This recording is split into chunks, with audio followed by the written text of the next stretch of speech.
What's going on? This is Lecrae, and right now you're checking out my boy, David Duane.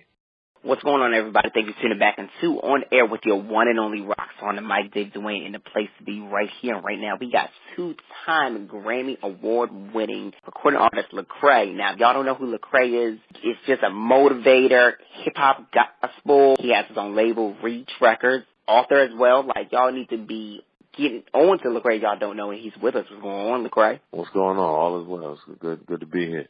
Absolutely. Well, it's good to have you. Like I was saying, you know, you were definitely on my bucket list for 2016 to get an interview done. And, I mean, man, you have just been consistently busy and, you know, just grinding, you know, doing your music and getting your message out there independently. So I have to say, you know, congratulations on it all. Oh, man, thank you so much, man. It's a grind, but it's worth it in the end. Absolutely. So now let me ask you, because, you know, you grew up on hip hop like that. What made you want, you know, you to do like gospel instead of just doing like strictly, you know, hip hop? What made you want to, you know, do the lane of gospel and, you know, worship God? I mean, I don't really consider my music gospel. You know, gospel is a real serious genre. You know, James Cleveland's and Kirk Franklin's, and, you know, my music is nothing. You know, I mean, if we're just talking stylistically, it's definitely hip hop, maybe soul influence. I think it's just the reality that R&B usually goes in and out of talking about faith and talking about love, and it's because R&B has roots in gospel, and I think people just find it a little bit like strange or different for somebody, a hip hop artist, to kind of reference their faith so much, or, you know what I mean? But that's just who I am. It wasn't like a conscious decision like, yeah, man, I wanted my music to be this. It's just, I just love hip hop. I'm a part of the culture and just started making music. And I think people recognize that, you know, this guy's unashamed to talk about his faith and unashamed to talk about, you know, social issues in music. And so, man, I walk in all the worlds. I walk in the rap world. I walk in the church world. I walk in the conscious thought leader world. I just all of it. Absolutely. And that's important that, you know, that you do that, because there's a lot of artists, like you said, that are shying away from doing that. They want to stay boxed in. You know, how important was that for you to, you know, just stay really true to who you were as a person and just be very vocal about, you know, social issues and just everything that's kind of like going on? You know, I can't be anything other than myself. You know what I mean? I've just never really been good at walking the line and kind of like, I'm an extremist, so I'm all in or all out. You know, that's just always been the way I've been. So, for me, that's just extremely important. I think I would fold up and die if I didn't address stuff and didn't talk about stuff. That's why I had to write a memoir, because I had so many things to say and so many compelling stories that needed to be told, and I couldn't get it out in music. And let's talk about the book, Unashamed, because I love the book. I have it. If you guys don't have Lecrae's book, Unashamed, you guys need to get the book right now. I love, you know, the different things that you mentioned within this memoir. Was it kind of hard, like, just being very vulnerable, like, the way that you were, like, writing this memoir? Well, I think anybody who's ever seen me, you know, live on tour knows, like, oh, man, he's telling some real stories, and he's just putting it all out here on stage. And it's really, and then if you listen to my music, you know, same thing. Like, man, he's putting it all out there. And that's just, for me, that's healing. It's healing for other people. It's healing for myself, you know, just because if you don't show off your scars, other people can't get healed. You know, they walk around with these wounds feeling like they're the only people that has them. And, I want to show off my scars and say, nah. You know, when I was I used to work at a grocery store, and as a teenager, and I remember the cart, I was pushing a cart and it flipped over, and, you know, it ripped my fingernail out of my finger. And I had my finger wrapped up. Yeah, my finger's all wrapped up. I'm covering it up and I'm freaking out, and I walk into the building and I'm like, yo, I need help. Like, I don't know if I need to go to the doctor or something, but it's, you know, I'm bleeding and whatever. And then the butcher comes over. He's like, let me look at it. And I look and I show him my finger. He's like, oh, man, you'll be all right. And he held up his hand and he was missing a finger. And, you know what I'm saying? But what that did for me was it really made me feel like, yeah, I'm going to be all right. You know what I mean? Like, it calmed me down, because it was like, man, somebody's been through what I've been through or worse. And I think that's why I like to, like, share my stories and share my scars with people, so they can say, okay, I'm gonna be all right. And this book has done, like, absolutely incredible. New York Best Time selling author. Like, how is that, like, to have that, like, as a part of your many accomplishments? Like, how's that feel? Yeah, it's dope. Like 2016 is a good year in terms of, accomplishments and, gold album, New York Times bestseller. But at the same time, I really, really understood, like, those things don't really bring you ultimate joy and happiness. You know what I'm saying? So, because I lost friends this year, and those albums and those books, they don't bring those people back. So you're very grateful and you're appreciative of those things happening, but you're also sober-minded in the fact that those are great, but just remember, like, family, faith, friends, like, those are the things that really, really matter when it's all said and done. And those are that's what's really held me down and really, like, made me, I've appreciated, family, faith, and friends way more than I've ever appreciated them probably in my life. And it's good that you mentioned that because I would definitely wanted to even kind of segue and talk about, because this election is like very, very important. And I know you've kind of talked about it in your other interviews, but, what is your feelings on like, where, the world is kind of like, where we kind of stand in our country? Yeah. Well, I mean, I feel like presidents and policies, they come and go. You know what I mean? And it's not that they're not important. They're extremely important, but at the same time, it's just, they're not ultimate. You know what I mean? Like, I think, one, candidly, being a African-American man and just, knowing the lineage and the history of African-Americans in this country, we've always kind of dealt with the things not quite working out. You know what I'm saying? It's kind of like there's never been a president in office who's ever like, now everything is great for you know what I mean? So I think that's not like a hope that I have, like, okay, now things are going to be perfect. I know that's not the reality, but I do hope that, some different policies and things will come into play that, will change our society for the better. But I know at the end of the day, man, that's just not what my hope is going to be. My hope is, never been in a political savior. My thing is just, man, vote, get involved in the process, make conscious decisions, and don't be a one-issue voter. A lot of people are really one-issue voters, and they say, oh, this is all I care about, and I'm voting because of this thing, and not looking at the whole of it all. And being able to voice, your opinions and, like through your books and your music and just being able to really express yourself. Earlier this year, I guess we could say this year basically, you got signed with Columbia Records, and now you have a joint venture with your label with them. How's that? No, yeah, that's great. Columbia's been awesome. Again, they've taken care of huge brands and huge artists like a Pharrell, like a Beyonce and Adele.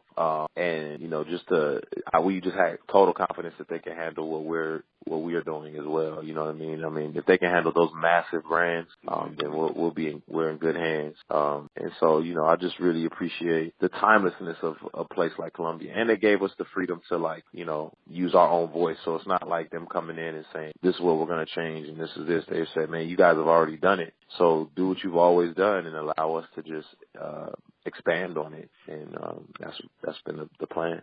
And I wanted to talk about Reach Records because that is your label and your brand and stuff like that. How does it make you feel to know like that y'all have accomplished so much like being independent doing it? Because there's not a lot of people that are able to do it independent, and some people think, maybe I should go major, and they don't understand that sometimes to get to that major level, you got to work it independent and really show and prove.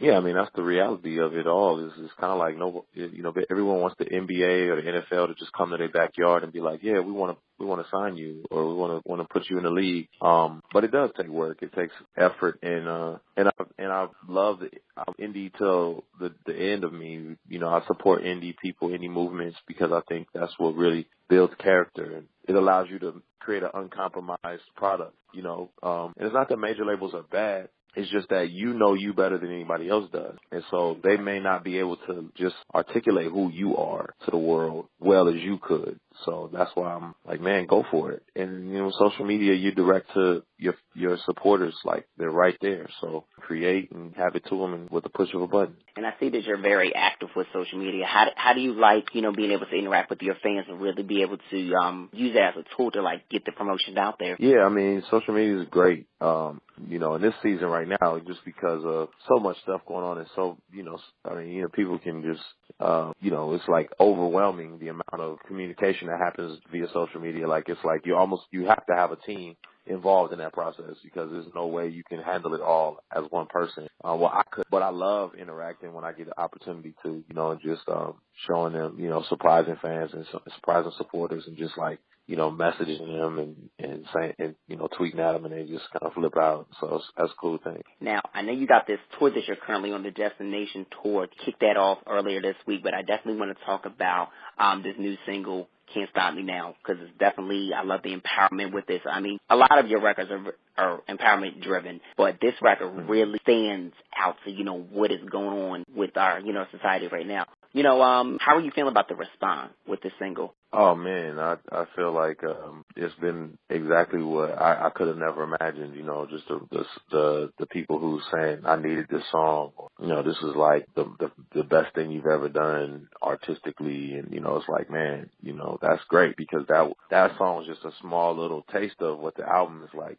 That was never intended to be a single. It just was something that we felt like, man, we need to just get this out here because of the climate. You know what I mean? And just being honest about where I was at, and I think people will really enjoy the album just because, that's a small taste in terms of just the level of production, the level of thought that went into it, and then just me being honest and me talking about real things and just trying to help people, man. I just, inspire people. If you want to listen to inspiring music, this is going to be that. There's just turn up music, there's turn down music, whatever, but ultimately you will walk away like, man, that was a breath of fresh air. And that's a good thing that you make sure like that's the ultimate goal when it comes to your music, whatever the sound is that you give and whatever message that, you're trying to convey. You always make sure that, somebody, your audience is inspired. And I definitely get that because I listen to your music. I listen to even Trip Lee's music too, one of your artists. And I'm like, this is, inspiring music. It's very empowering. And, it's always good to listen to a good solid pop song or a good R&B song. But you guys have like empowering driven music. Yeah. Well, of course, our faith plays a big part of that, and so we have hope, you know what I mean? So I'm never a hopeless person, because, I feel like I said, God fuels that hope in everything that I do, and so the music is always going to be a reflection of that. I'm always going to make pain look like pain and not pain look like pleasure, and I'm always going to have hope throughout all the pain. There's nothing that can steal that, you know what I mean? Like nothing on earth can steal that eternal hope that I got. Now, you're on tour with the Destination Tour. How are you loving this tour experience and being able to, perform some of the latest records that you've dropped this year? Oh, man, it's just great. You know what I mean? The tour is phenomenal. It's already kicked off well. This is like the fans are coming out and supporting this. They're getting to hear new music, so I'm letting them hear new music from the album every night. And it's been a party. It's been just, just trying to, rev up and keep the wheels going. So I've been seeing a lot of clips, and it's like this tour, it just seems like it has a whole different energy versus like the other previous tours that you've done before. What made you want to go like kind of switch up your show a little bit? Because I can see that you kind of switched it up just a little bit. Yeah, it's a little more intimate. It's just a different vibe. It's just like, this is really for like, I'm just showing love to people from all walks of life, the Destination Tour. So it's just, it's us thinking through it, listening to our supporters and just trying to give them something that they can really walk away with and say, man, this was what I needed. And, that's just really the mindset. And how would you say important it is to, make sure that your shows are very intimate and that, people really can, connect with you through the live show? The live shows are super important. That's just, most hip hop artists kind of just walk around with a mic back and forth. but I've had to do festivals with rock bands and pop artists and stuff. And so it's just kind of like you have to be able to put on an equally amazing show. And so that's just the where I came up in. Just want to be a performer. I love to perform. I love the live stage. I love, I came up in acting and theater. So for me, the live show is just, it's an important part of the evening. And so people feel like they saw a show versus just like, oh, that was a cool concert. It's like, no, that was a show. And it was, so that's really important. Yeah, that's definitely important because people got to, get into a whole experience where they feel like this is a show. I really love what I was seeing. This was not just some concert. Like, oh, I went to a concert. No, I went to a damn show and I got a whole feeling that was just incredible. I totally agree with that. Yeah, absolutely. That's how I feel when I go to like maybe a Beyonce show or a Luke James show or like a Raheem Devon show, or if I go to your show, I get an experience. I get a show. I don't get just, oh, this was just a concert, maybe I'll come again. No, as I'm coming again because I got my life. So now I know that you're currently in the studio and wrapping up this album. When can we expect this new project to be out? Beginning of the new year, it'll be there. Y'all enjoy your Thanksgiving, your Christmas, get full, get fat, say hi to all your family, and then it begins.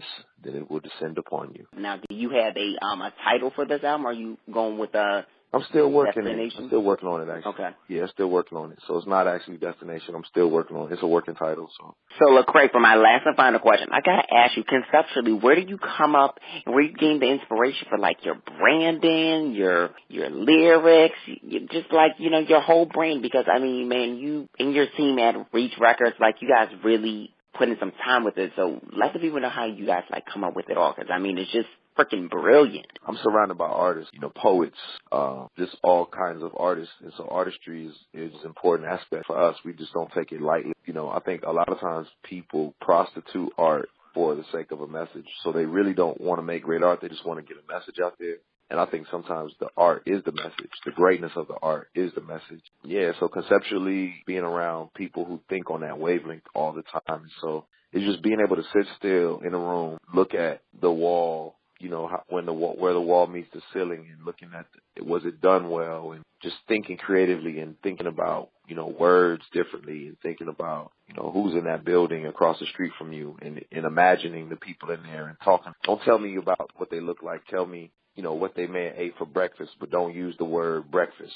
Just stretch yourself creatively, and that's really what I try to do all the time. Is just to be around people who will stretch me creatively, conceptually, and that's how things get birthed. Yeah, I definitely wanted to ask is like you have a well thought out brand when it comes to your visuals, your tour. Everything is very conceptualized and it has a very powerful message, like I mentioned with, just your music in general. So I just wanted to ask that question. That way, up and coming artists that are even listening to this interview, people who are curious about music, like, so they know, like, you got to seriously put in that work and it's got to be really well structured. And you're one artist who has a brand that they can definitely look at as an example, say, you know what, this is how you do it. I appreciate that. Thank you very much for that. Problem. Well, Lecrae, thanks so much for this interview. Definitely appreciated, chatting with you and, getting to know more about you that I didn't already know. Get to talk about the tour that everybody needs to go out to, the Destination Tour. Tickets on Live Nation, Ticketmaster.com. Go get your tickets. You do not want to miss the tour. It's definitely an experience. I'm going to be at the one in Philly in New York, so I'm definitely looking forward to this experience. Awesome. I look forward to seeing you there. Thank you. Absolutely. So, Lecrae, before we have it, you do a drop. Where can everybody follow as far as like your social media is concerned?